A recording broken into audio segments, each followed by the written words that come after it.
Oi, gente, tudo bem? Bom dia.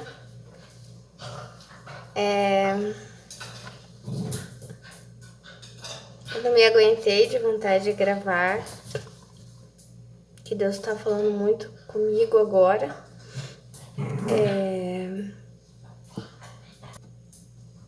Bom dia pra você, que você tenha um ótimo dia, ou que você tenha uma ótima tarde, uma ótima noite. E hoje vem trazer o Salmo do dia, tá? Tô aqui com ele, o Salmo do dia, nosso queridinho, que vai nos acompanhar por um tempo, vai dar um norte, né? Através dessa palavra, dessa mensagem de Davi.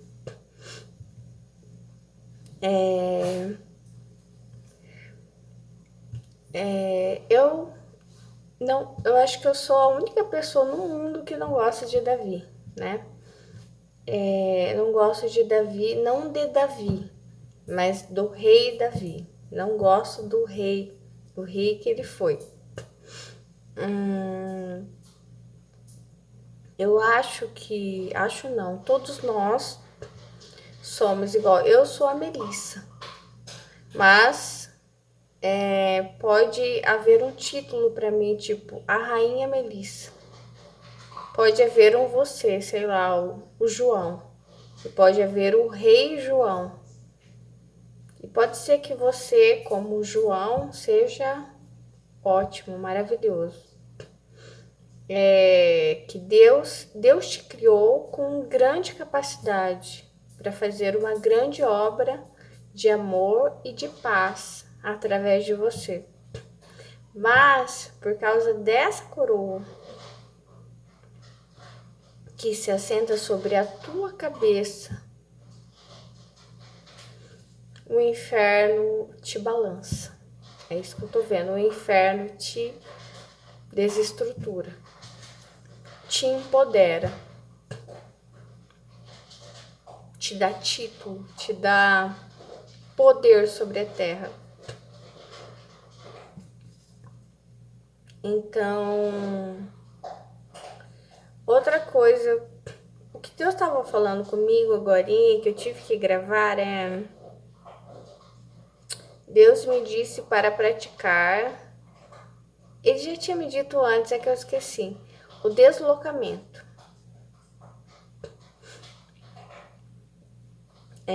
É um grande quebra-cabeça as coisas que Deus vai me falando, eu tenho que ir montando.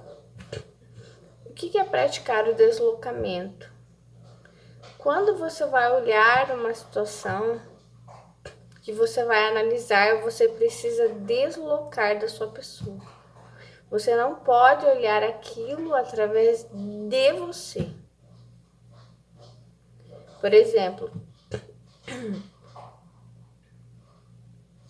ele está me dizendo agora, quando, por exemplo, eu for olhar a sua vida, Maria, daí eu olho para a vida sua através da minha vida, é um erro isso, né? Porque vai haver uma distorção, né, da verdade. Porque é como se eu fosse uma película e eu tivesse várias características, escritos, cor, nessa, sabe, aquele um papel assim transparente, uma película. Daí coloco sobre a sua vida. Daí vai dar uma distorção da verdade, entendeu? Tô tentando explicar como ele vai me mostrando.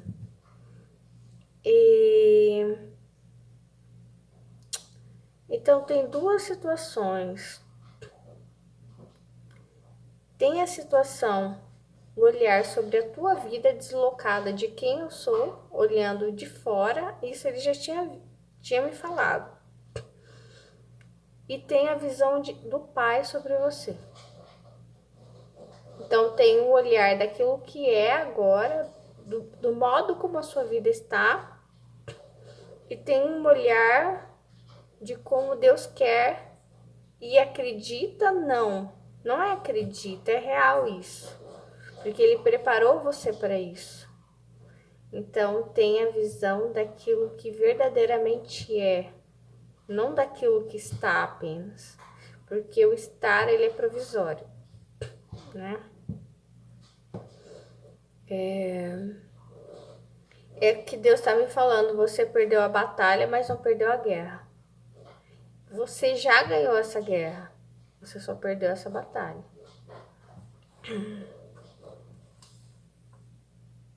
Agora pode ter alguém que ganhou a batalha, essa batalha ganhou, mas perdeu a guerra, e do que adianta, né?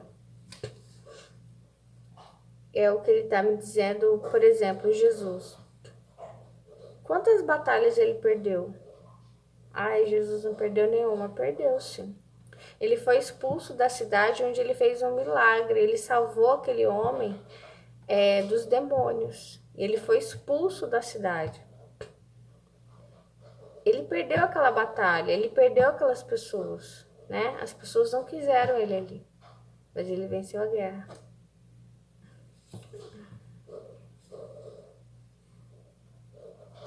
Ele perdeu o coração dos fariseus. Então ele perdeu essas batalhas também.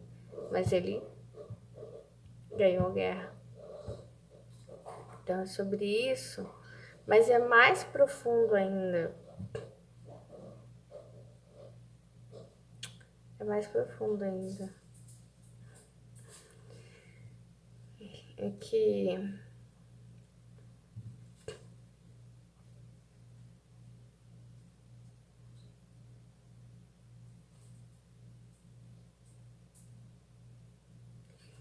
primeiro, ninguém pratica o deslocamento.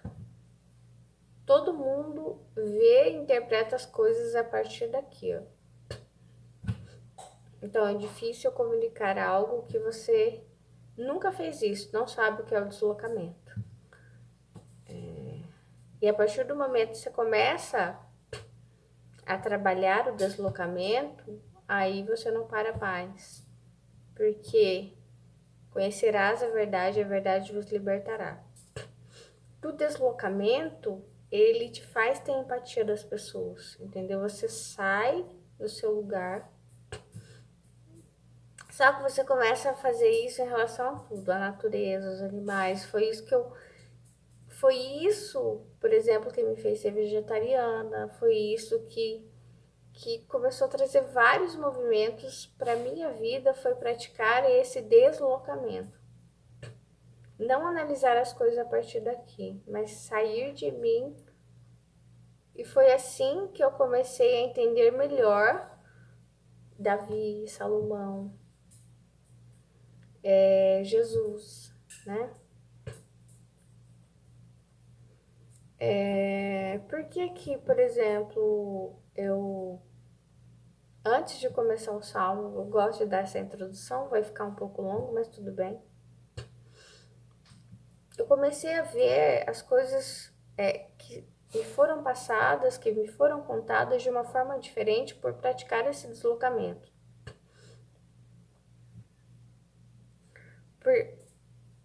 E comecei a perceber a cera. Eu tô vendo como se fosse uma camada bem grossa e eu vou tirando como se fosse vela. E eu vou escavando, batendo, batendo, vai caindo, vai caindo, vai caindo, até eu encontrar a verdade, que é uma imagem rachada, é uma imagem de um ídolo. E esse ídolo aqui é Davi, é Salomão, são os patriarcas e são outros também. Mas não é um ídolo que está em imagem corpórea. O ídolo não precisa adquirir uma imagem corpórea, de ser feito em gesso, ele pode ser um ídolo no seu coração. Então, a partir do momento em que eu falo assim, eu não vou ver, olha o que Davi fez, eu não vou ver, não quero ver. Eu parei de fazer isso, sabe? Eu comecei a falar comigo mesma, né? E com Deus também. Não dá mais, pra mim não dá mais. Pra mim não dá mais pra fingir que ele não está fazendo isso. Pra mim não dá mais. Eu não consigo ser esse tipo de cristã. E ao ponto que eu leio algo, aquilo não está acontecendo no passado, para mim está acontecendo agora, na minha frente. Não está acontecendo. Conforme o tempo passa, a psicoadaptação ela começa a ser intragável. Ela começa a ter uma resistência dentro de mim. Quer dizer, meu cérebro, né? Você não vai se psicoadaptar mais. Você não vai mais romantizar as coisas. Vou fazer com que você veja e com que isso rache. Rache, tire os véus. Não é véu. O que eu vejo são camadas grossas, sabe? Essas camadas e por dentro tem esse ídolo rachado. Que são essas pessoas. E daí, como eu tô em busca de verdade, daí eu procuro, falo com Deus. E hoje o que eu não queria dizer para vocês, porque é algo muito meu com Deus, mas e ele acabou de me dizer, ele me disse para olhar para Jesus, para a época de Jesus, para o que as pessoas faziam, a partir deles, a partir daquela época, não a partir daqui, não olhar daqui, mas fazer esse deslocamento. Primeiro que ele me disse, como se ele me dissesse assim, entra na cidade, do jeito que você está. Eu tô de calça, uma blusa e como é que chama? A pessoa fala cardigan? Um casaquinho.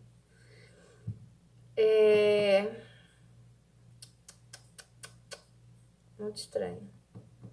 Não, essa roupa, não. Assim você entra na cidade. Desse jeito, de calça, a blusinha e esse casaquinho? Não. Cabelo, sem véu. O que você tá usando? Ah, eu tô de meia e chinelo, parecendo japonesa aqui. Porque, na verdade, eu tava deitada e Deus começou a falar comigo.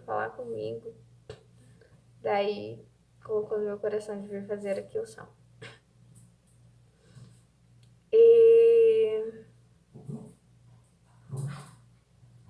Então, eles me olham de um olhar de uma cultura deles,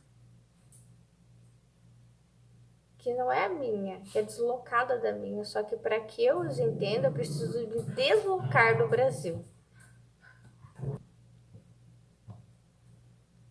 E daí Deus me disse várias coisas assim muito polêmicas. A partir do momento que eu me desloquei, que eu entrei na cidade do jeito que eu estou, não fui aceita. Não mesmo. Poderia ser apedrejada logo na entrada da cidade. E outra, eles estão me olhando e me dizendo, apedreja, apedreja. Porque eu não sou de Deus. Olha isso, que Deus está me falando que os fariseus dizem que eu não sou de Deus e devo ser apedrejada. Uau, é forte. Por quê?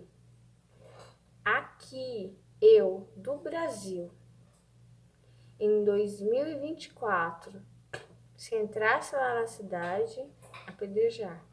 Porque o mal está em mim. Lança fora o mal. Apedreja, mata, condena. E isso o mesmo ia acontecer com você. Como que você está vestido? Você seria fatalmente condenado logo na entrada da cidade. Então é muito forte a sensação que nós temos que o outro está carregado de mal, carregado de pecado, que não são de Deus. Essas pessoas não são de Deus. não aparentam ser de Deus. E de onde vem isso, essa condenação? Justamente do inimigo.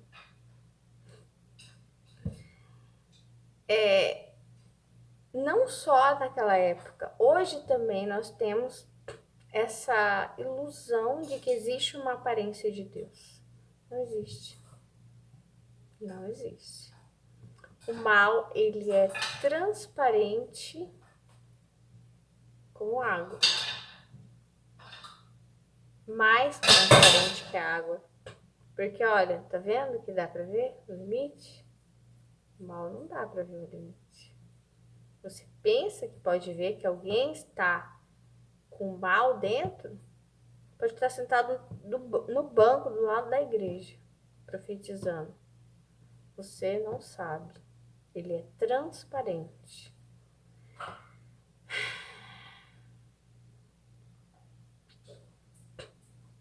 E daí tem muitas coisas polêmicas e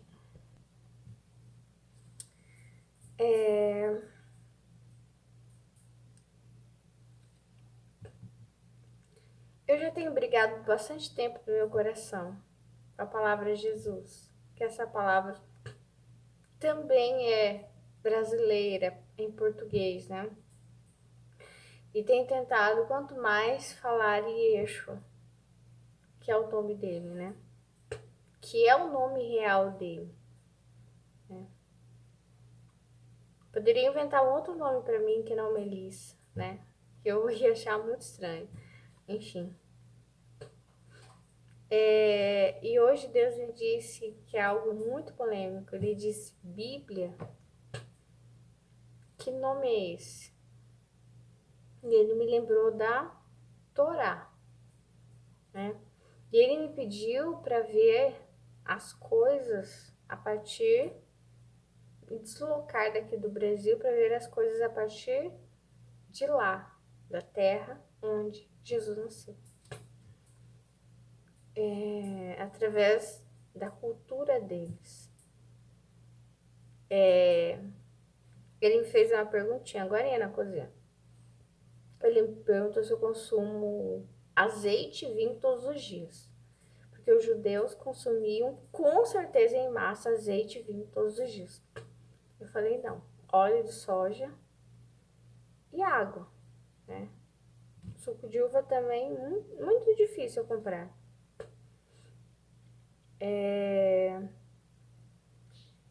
E ele falou assim, tá, mas e alguém que você conhece? Eu falei, as pessoas que eu conheço, elas consomem refrigerante todos os dias, mas não vinho.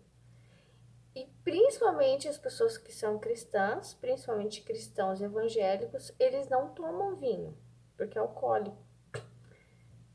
Como assim não tomam? Jesus tomava vinho e consumia o azeite todos os dias, ali, todos os dias. Isso é cultura.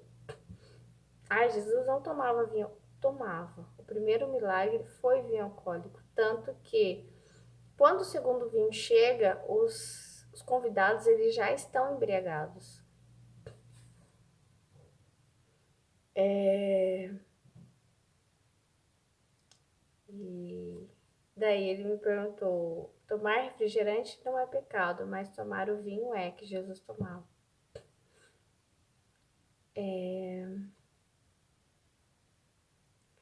Daí vem a questão da saúde também, que o refrigerante faz muito mal para a saúde, e o vinho faz bem para o coração, e o azeite também.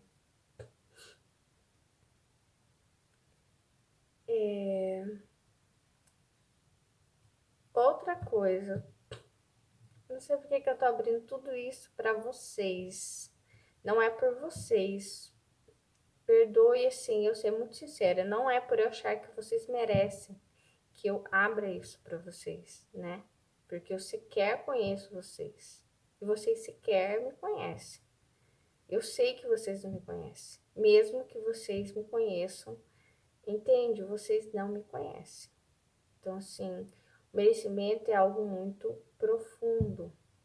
Então, não teria como vocês merecerem essa abertura minha. O que eu faço isso é por ele, não é por vocês. Aliás, quando você desenvolver o seu propósito, as pessoas elas não merecem. Elas não vão merecer. Você está fazendo sacrifícios por isso. Você está dando a cara a tapa. Entendeu? As pessoas não merecem, não vão merecer. Não espere isso. Não vão valorizar. Quem vai valorizar é Deus. Só que Jesus é o Deus da simplicidade.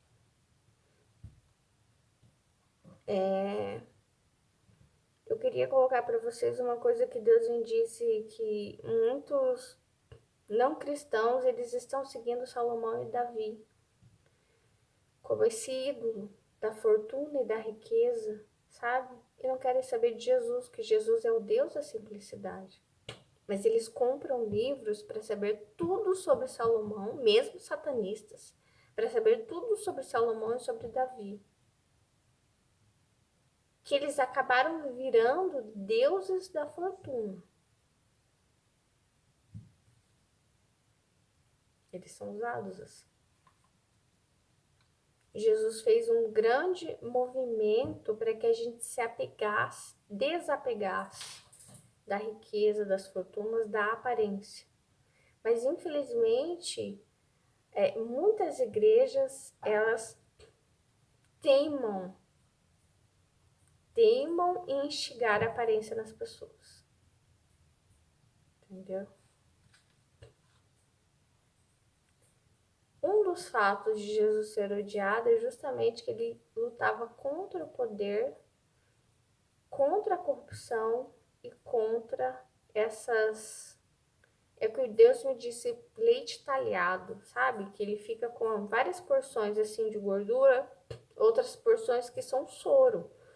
Então, as porções de gordura são as riquezas e outras porções completamente ralas.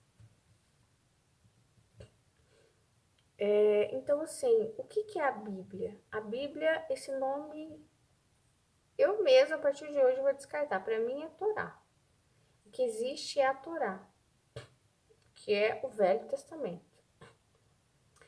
E aí vem o nascimento de Jesus. Para o judeu, não existe Bíblia, existe Torá. Existem os livros inspirados por Deus que são a Torá. E aí nasce Jesus e ele dá novos mandamentos. Olha o que ele faz, ele dá, Deus me disse, dá novos, ele acrescenta, e que isso é um pecado. Você não pode acrescentar, está escrito, não pode acrescentar nada à Bíblia. E ele dá novas diretrizes.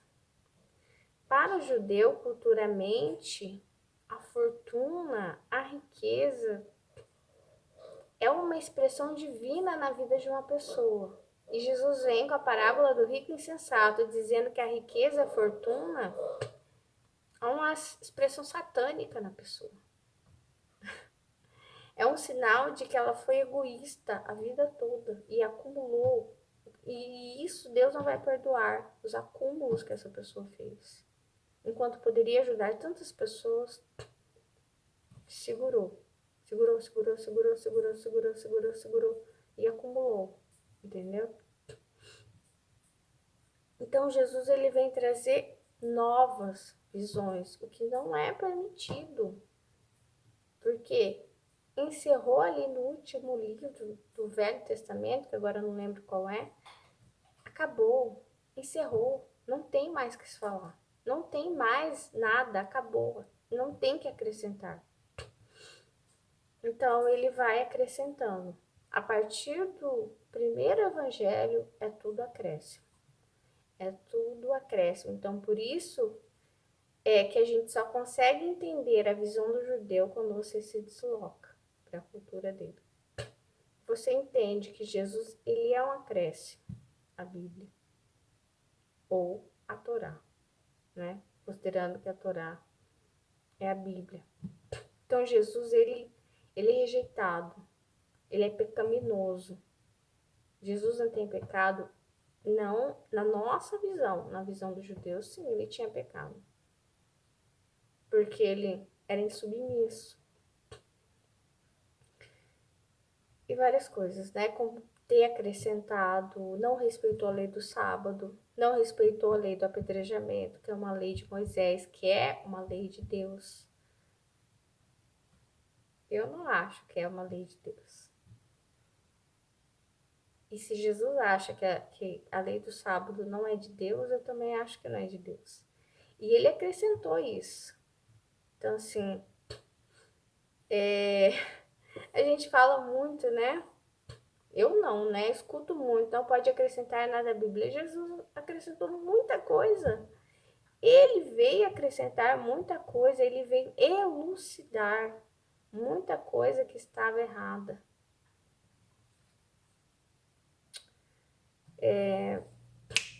Quando os primeiros estalos, luzes que eu tive, Deus começou a falar comigo, que eu comecei a fazer esse deslocamento, mas era assim. Na época eu estava fazendo crisma, né? Eu estava na igreja católica. Mas eu comecei a ter uns deslocamentos assim bem rápido. É como se eu saísse assim, pá. E esse deslocamento, eu não me via fora do corpo não, mas a minha mente deslocava do corpo e eu via algo assim que não era para eu ver. Porque a sua mente, ela é educada na escola também. Os professores fazem isso.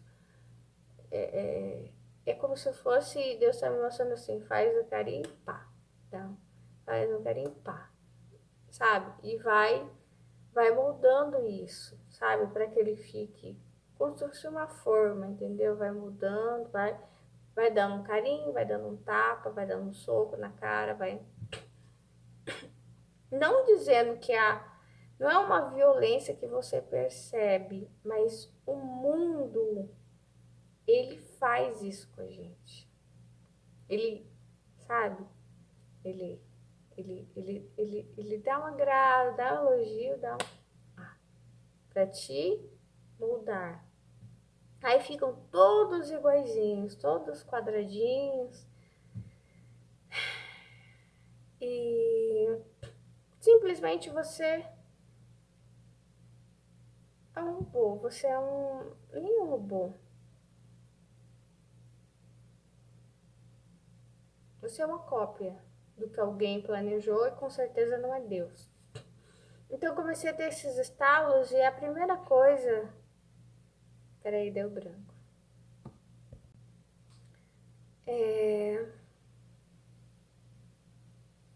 Me deu branco agora, mas uma das primeiras coisas que eu vi foi: por que que Jesus se posicionou ali, ficou na frente das pessoas para que não apedrejassem aquela mulher?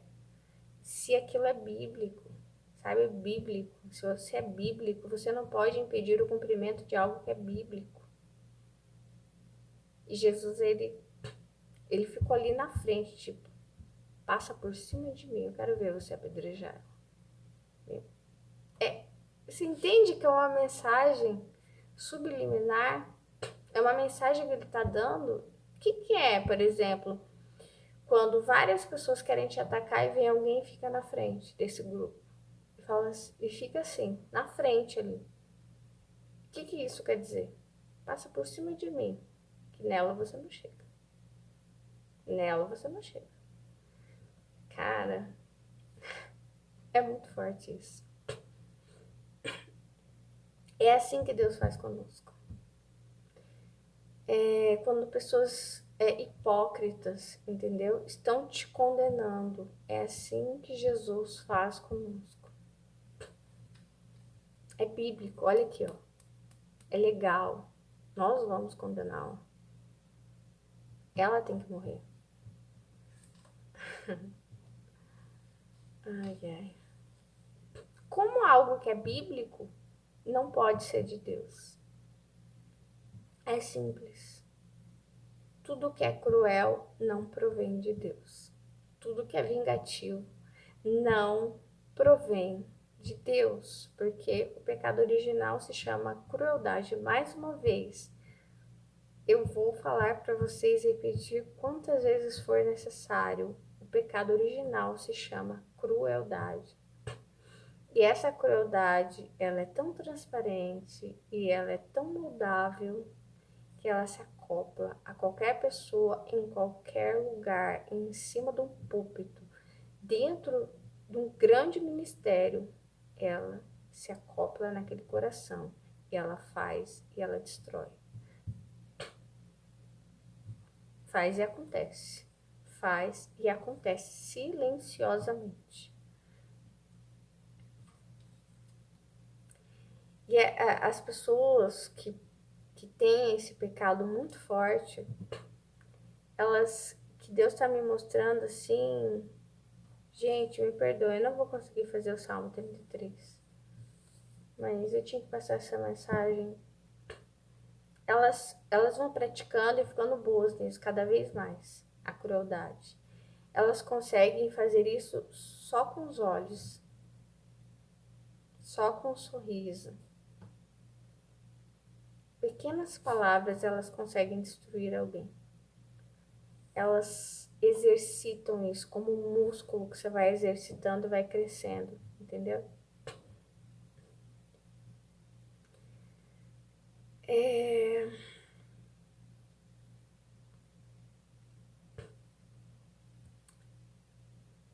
Depois eu comecei a ver a questão dos sacrifícios, né? Na época eu já não comia carne, mas eu sempre fui assim, nunca fui de julgar as pessoas. O que eu vejo é que as pessoas, eu acho que os neurotípicos, eu não sei. Eu sou neurodivergente, né? Eu nem me apresentei, já comecei logo falando. Mas eu sou autista. E se você não sabe o que é isso, busca saber. Porque você pode ter alguém de dentro da tua família que pode ser que você seja, não admita. E eu comecei que eu ia dizer que eu não costumo julgar as pessoas por nada. Não. A minha mãe dizia assim, quando eu ia a algum lugar, ai, como que era o lugar? Ah, mãe, não sei. Ah, mas que roupa que a pessoa tava usando? Mãe, eu que vou reparar nisso? Sabe? E uma das coisas, desde pequenininha, que eu sempre reparei que as pessoas eram reparadoras. E isso sempre me incomodou.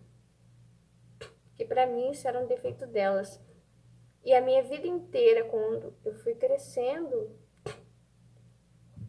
as pessoas sempre me diziam que eu era distraída e que eu não sabia dar informações, que eu não reparava nas coisas. Igual a minha mãe dizia, né? Ah, qual que era a cor da cortina, a cor do sofá, como eu reparava em outras coisas. Porque é como se eu chegasse no ambiente e eu tirasse tudo da frente. Eu preciso reparar naquilo que é importante. Porque se eu ficar reparando na roupa da pessoa, como que eu vou reparar os sentimentos dela? Outros detalhes, entendeu? Quando você fica na carne, você não consegue ficar no espírito. Ou você fica na carne, ou você fica no espírito. Então, essas pessoas que ficam reparando, tintim por tintim, isso, aquilo, elas estão na carne. Elas não estão no espírito, entendeu? Tanto que Jesus, ele reclama isso dos fariseus. Que os fariseus, eles recriminam com tudo. Tudo eles se incomodam. Ai, porque os discípulos estão comendo com a mão. Ai, porque Jesus está sentado na mesa com esse. Ai, e tudo tem que passar pelo crivo deles, sabe? Como se eles fossem deuses na terra, julgando. Então, eu comecei a reparar a questão do sacrifício. Sacrifício animal. Até então, eu não sabia sobre sacrifícios humanos, né? Que existiram ali dentro da Bíblia. Teve, acho que um sacrifício humano, quase dois, né? Abraão quase sacrificou seu filho. Eu sabia desse do Abraão, só que foi me passada a ideia romantizada. que eu rejeito completamente. Só que na época ainda não tinha conseguido despertar para essa verdade, rejeitar esse quase sacrifício que Abraão fez com o filho dele. E comecei a ver que esses sacrifícios, ao ler o Velho Testamento, ao ler, na verdade, a verdadeira Bíblia, que é a Torá, comecei a ver farinha, óleo derramado, sangue derramado no altar, sacrifício de animais. E comecei a pensar assim, peraí, desculpa, farinha, óleo, frango assado. Por que é um frango assado? Porque eles passam no fogo, né? A carne, o animal sacrificado. Farinha, óleo derramado, animal sacrificado, sangue derramado, passado no fogo. Isso aí não é oferta, né? Isso aí é oferenda. Isso aí é... Não sei se eu digo o nome, mas vocês sabem o que é isso, né? Que não é coisa boa. Não é de Deus isso. E aí eu fiquei horrorizada. Falei assim, eu não acredito. Isso é bíblico. Isso faz muitos anos já. Foi 2011 que eu tive essa visão e eu fui percorrendo, fui vendo, sabe? Essas montagem desses altares de oferendas. Daí eu pensei, não, agora. Se Deus colhia essas coisas. Deus nunca colheu essas coisas. Ele rejeitou todas. Não o Abba Pai, né? O Senhor dos Exércitos, sim. O Senhor dos Exércitos é um Deus assim muito frio. O Abba Pai é outro Deus. Por isso Jesus disse: vocês não conhecem meu Pai. Eu vou encerrar já. Se você entendeu, você entendeu. Se você não entendeu, você não vai entender mais. Nem agora, nem daqui 100 anos, nem se eu pudesse trazer slides aqui e tal. Ou filmar as minhas visões. Imagina se eu pudesse filmar. Mas eu não posso. Eu vou ler o Salmo 33, 5. Regozijai-vos no Senhor, vós justos, pois aos retos convém o louvor. Louvai ao Senhor com harpa, cantai a ele com saltério de 10 cordas. Cantai-lhe um cântico novo, tocai bem e com júbilo, porque a palavra do Senhor é reta e todas as suas obras são fiéis. Ele ama a justiça e o juízo, a terra está cheia da bondade do Senhor. Pela palavra do Senhor foram feitos os céus e todo o exército deles pelo espírito da sua boca. Ele ajunta as águas do mar como um montão, põe os abismos em depósitos. Tema toda a terra ao Senhor, temam-no todos os moradores do mundo. Porque falou e foi feito, mandou e logo apareceu. O Senhor desfaz o conselho das nações, quebranta os intentos dos povos. O conselho do Senhor permanece para sempre, os intentos do seu coração de geração em geração. Bem-aventurada é a nação cujo Deus é o Senhor, e o povo ao qual escolheu para sua herança. O Senhor olha desde os céus e está vendo a todos os filhos dos homens. Do lugar da sua habitação contempla todos os moradores da terra. Ele é que forma o coração de todos eles, que contempla todas as suas obras. Não há rei que se salve com a grandeza de um exército, nem um homem valente se livra por muita força. O cavalo é vão para a segurança, não livra ninguém com a sua grande força. Eis que os olhos do Senhor estão sobre os que o temem, sobre os que esperam na sua misericórdia, para livrar as suas almas da morte, para os conservar vivos na fome. A nossa alma espera no Senhor, Ele é o nosso auxílio, o nosso escudo, pois nele se alegra o nosso coração, porquanto temos confiado no seu santo nome. Seja a tua misericórdia, Senhor, sobre nós, como te esperamos. Amém. Agora eu vou reler com vocês. Regozijai-vos no Senhor, vós justos, pois aos retos convém o louvor. A gente tem que se alegrar. antes que Deus tem algum preparo para nós. E a gente não deve esperar que Deus prove alguma coisa para nós. A gente tem que se alegrar todos os dias, mesmo que nós estejamos alegres. A partir do momento que ele fala para louvar, a partir do momento que você começar a cantar, o seu coração vai se encher do Espírito Santo. Mesmo que você diga como se fosse um saco, enche e esvazia, enche e esvazia, enche e esvazia, não importa. Você vai praticando. E é mentira aquele que diz que está cheio do Espírito Santo o tempo inteiro. Todos nós somos esse saco, enche, esvazia, enche. E nem sempre é que tá cheio, tá bem vazio, né? Pode. E aí você tem que ir louvando, vai louvando, que o louvor ele enche. Louvai ao Senhor com harpa, cantai a ele com saltério de 10 cordas. Pode ser com batendo palmas, da maneira que você conseguir. Cantai-lhe um cântico novo. Amém.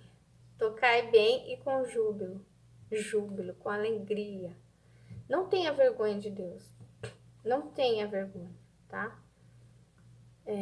Porque a palavra do Senhor é reta e todas as suas obras são fiéis. Jesus disse, né?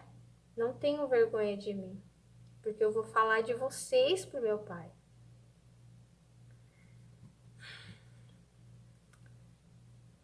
Você não tem que esconder Jesus da sua vida, né? Pelo contrário, você tem que deixar isso mais evidente a cada dia. Porque é Ele que pode mudar a nossa história. Porque é Ele que pode salvar aqueles que a gente ama. Inclusive, outro dia eu vou fazer mais comentários sobre essa EQM, mas uma EQM muito reveladora. Mas Deus estava fechando a vida daquela pessoa, dizendo: a sua vida se acaba aqui. E a primeira coisa que a pessoa se ajoelhou e entrou pedindo clemência para Deus é dizendo: Deus, tem alguém que eu odeio muito, me perdoa. Depois que Deus recuperou a vida dessa pessoa, porque a pessoa teve que fazer um propósito com Deus, a pessoa procurou aquela pessoa dizendo: eu te perdoo, né? Eu te culpava por isso, por isso, por isso. Uau, muito lindo. Mas Deus pediu mais coisas para ela, não foi só isso. Mas essa foi uma das coisas. Porque a palavra do Senhor é reta e todas as suas obras são fiéis. Ele ama a justiça e o juízo. A terra está cheia da bondade do Senhor.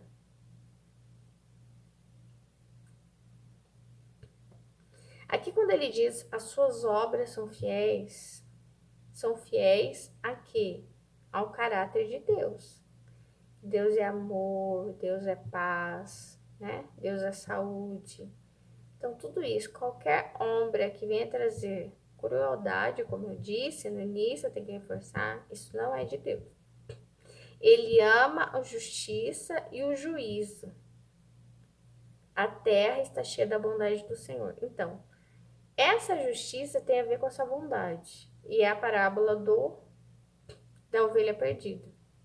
Porque até então, por isso que foram criadas algumas formas de sentenças dentro da cultura, né, judaica. E foram criadas dentro da Bíblia verdadeira, né, que agora eu estou denominando assim, que é a Torá. Então, sim, foram criadas essas sentenças que foram uma busca por uma justiça vingativa. Por isso que Jesus dá, e Yeshua dá, a parábola da ovelha perdida, porque a ovelha perdida é essa, que é apedrejada. Só que Jesus diz que quando alguém está apartado, ele busca para salvar, enquanto que os judeus faziam o quê? Vou buscar, pegar lá, vem para cá, fica lá no centro, Começa a atacar as pedras. Vocês já viram? Tem no YouTube. Tem no YouTube não, eu acho que tem no Google fotos de mulheres. Engraçado, eu não achei foto de homem, olha só. Só mulheres apedrejadas. É horrível. E aí depois eu não busquei mais, porque.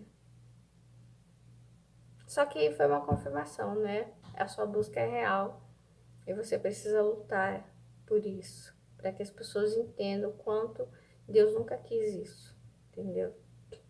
Porque Deus, ele não é cruel, ele nunca foi. Então, quando alguém peca, quando alguém faz algo errado, ele vai para curar, para salvar, para trazer o arrependimento.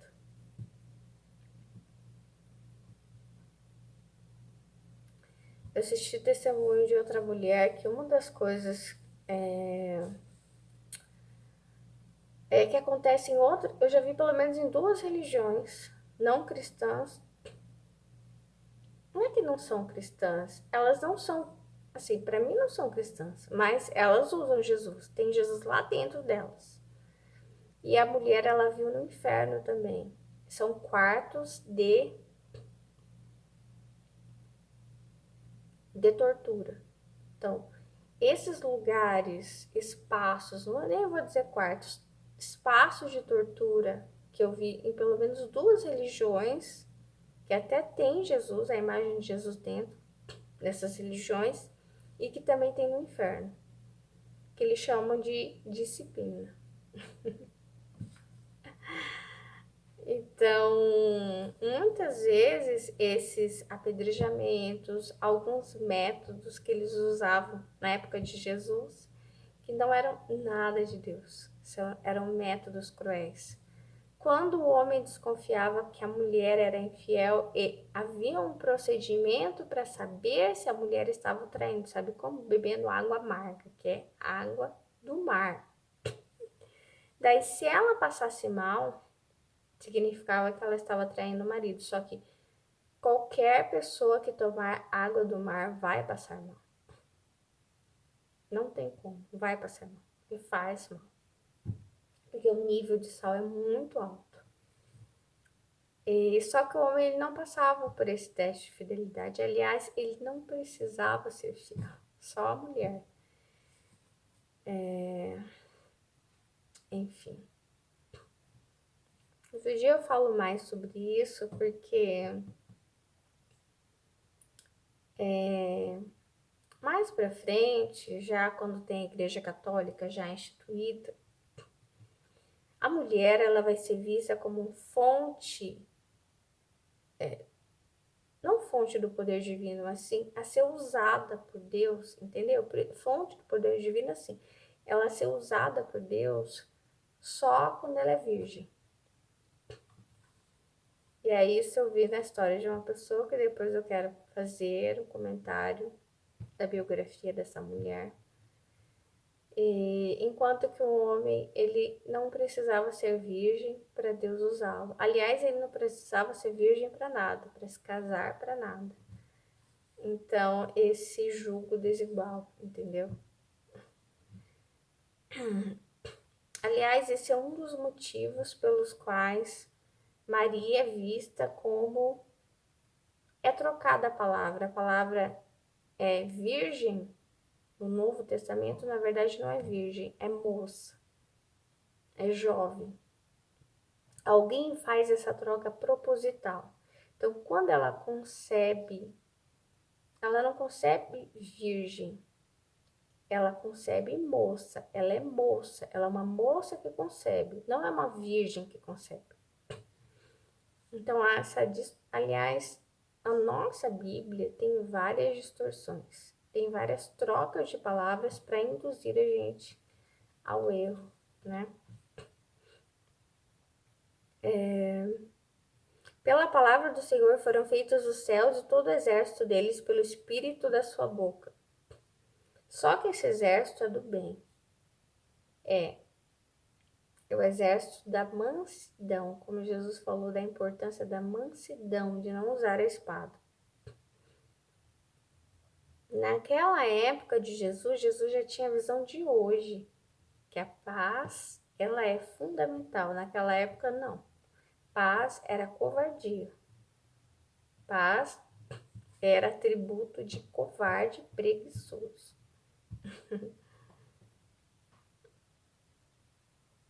Ele ajunta as águas do mar como um montão, põe os abismos em depósitos. Tema toda a terra ao Senhor, temam-no todos os moradores do mundo, porque falou e foi feito, mandou e logo apareceu. Aqui está me vendo a mente que Deus deu uma ordem sobre a sua vida. Ele deu uma ordem. É como se fosse uma profecia, né? Mas de Deus não é uma profecia, é uma ordem mesmo, né? Uma ordem que vai se cumprir e é boa.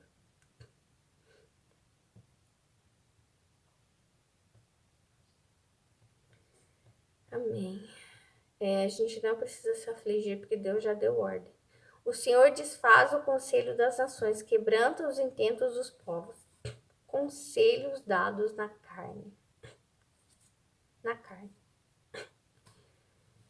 Conselhos dados na carne. Esse conselho do povo é essa visão que eu falei. Essa visão assim, ó, que a gente recebe dentro da nossa casa, porque os nossos pais já foram massificados. Na escola nós seremos massificados em todo lugar.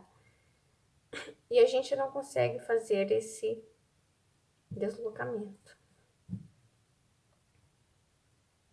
É uma coisa tão nova que é tão difícil de explicar. Mas enfim, é isso. O conselho do Senhor permanece para sempre, os intentos do seu coração de geração em geração. Aqui, ele desfaz o conselho dado na carne para você. Mas o que vai permanecer na sua vida? O conselho dado pelo Senhor. E esse conselho dado pelo Senhor, olha só o que ele fala, vai continuar de geração em geração.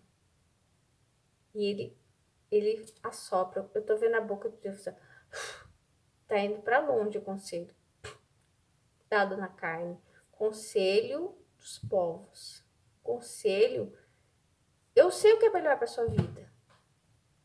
Eu sei o que é melhor para sua filha, para sua neta e lá na frente. Deus diz não. Isso não é bom. Então é isso. Esse conselho dado na carne. Bem-aventurada é a nação cujo Deus é o Senhor e o povo ao qual escolheu para a sua herança. Na verdade, que Deus tem me falado que a única herança que a gente vai receber é pertencer a Ele, que é a melhor coisa que tem. Não é questão de dinheiro, não é status, é nada. Jesus é o Deus da simplicidade. Eu vejo muitas pessoas, e já vi muitas, que falaram para mim, que foram buscar em lugares porque nós, entendeu? Onde era certeza que receberiam.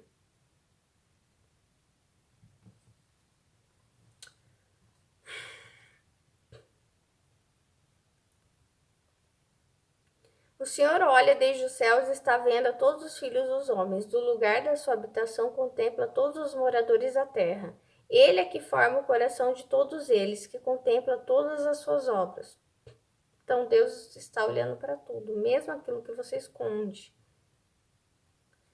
Quando eu digo esconde, não quer dizer que é ruim. Eu estou vendo alguém que esconde coisas boas. Tem muita capacidade, tem muitas coisas boas e fica aí esperando o momento certo. Qual? Eu não sei. Eu acho que não tem esse momento certo. O momento certo é agora, né? Não há rei que se salve com a grandeza do exército, nem um homem valente se livra por muita força. O cavalo é vão para a segurança, não livra ninguém com sua grande força.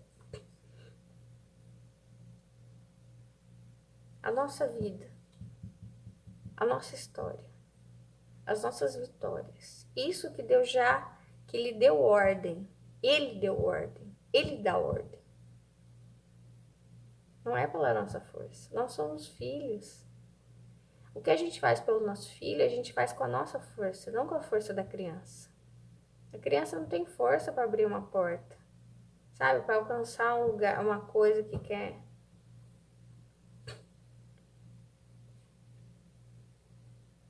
Eis que os olhos do Senhor estão sobre os que o temem, sobre os que esperam na sua misericórdia. Isso muito esperar, sabe? Porque Deus tem misericórdia, não importa quão teimoso, quanto você pecou, procurou, como eu disse, né, em outros lugares e ganhou. Devolve, sabe? Não sei, se desfaça. Para livrar as suas almas da morte, para os conservar vivos na fome. A nossa alma espera no Senhor. Esse vivos na fome é essa impressão sempre que parece que tá faltando alguma coisa.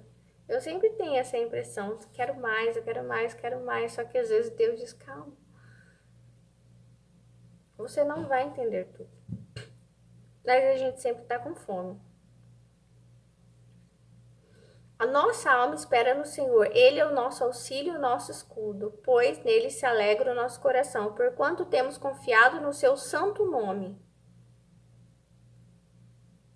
El Shaddai, o Deus que me vê, né? Deus que me cura, enfim.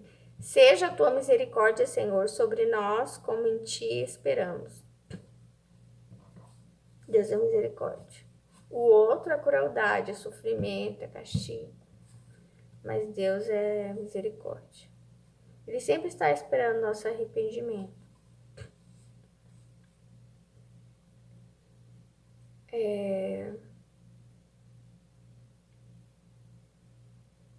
Está-me vindo à mente, vista a roupa de Jesus e as sandálias e saia por aí e veja o que Deus faria. Sabe, você tem que tentar olhar e falar com as pessoas da maneira como Jesus faria. Esse é o principal conselho que eu tenho para vocês hoje.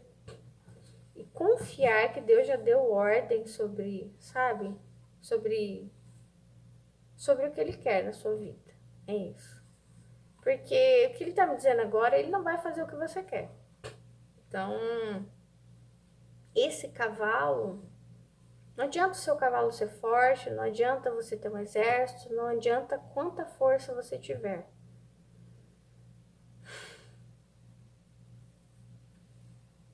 Não use a sua força contra o seu irmão. Não use o seu poder contra o seu irmão. Tá? Principalmente se ele for mais fraco que você. Não use isso. Use toda a sua força. Eu tô vendo esses cavalos, né? Ele fala dessa força desses cavalos, desse exército. Em vez de usar o exército para atacar, use o exército como uma missão de salvação. Vou na casa do fulano. Vou lá para fazer o bem. O que ele tá precisando? Do meu perdão? Uma palavra? Não sei. Então, essa é a força que nós temos. Não é o nosso dinheiro, não é a nossa aparência, nada disso.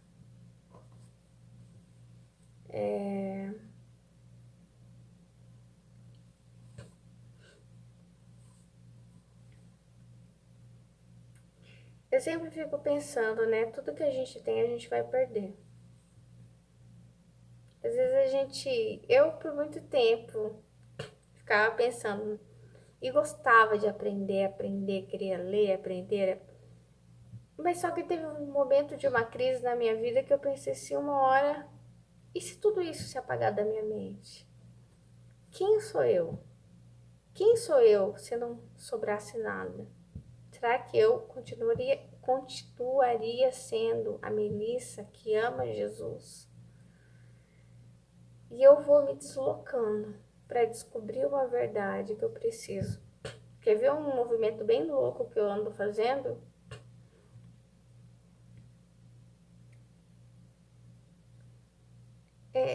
onde está a Melissa que não sabe ler e escrever? Onde ela está? Onde está a Melissa não letrada? Onde está a Melissa analfabeta? E aí eu vou fazendo esse deslocamento para saber. Será que, sabe? Lá está a verdade também, sabe? Onde está... Na verdade, eu não consigo... Eu já me visualizei assim, rica, para ver se eu me perdia, entende?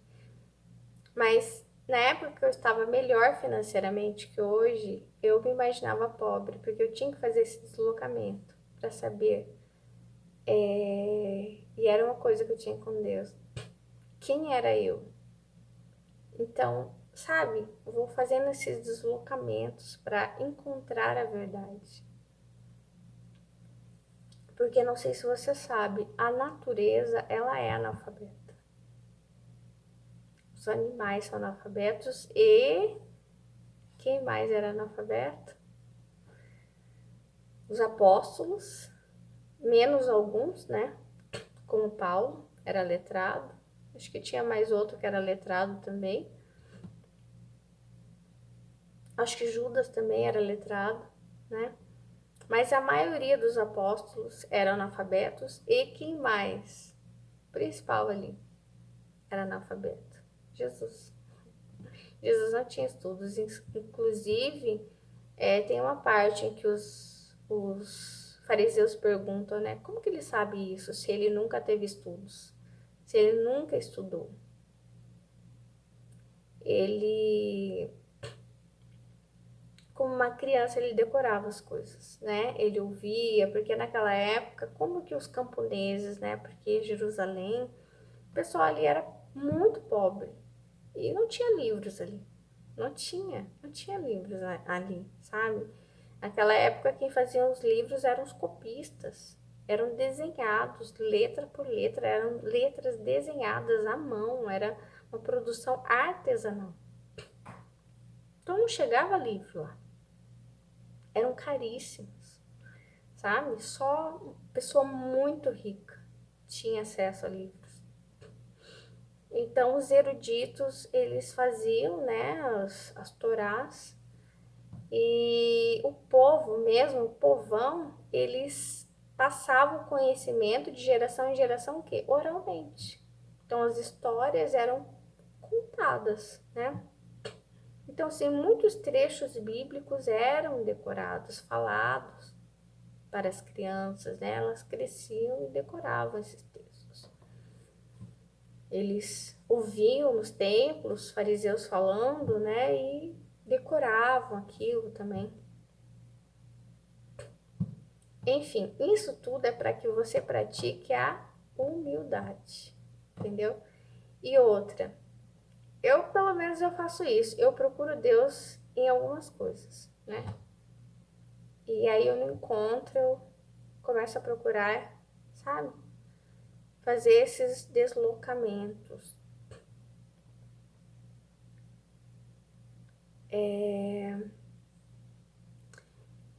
Eu posso dizer, mas eu quero escrever ainda sobre isso.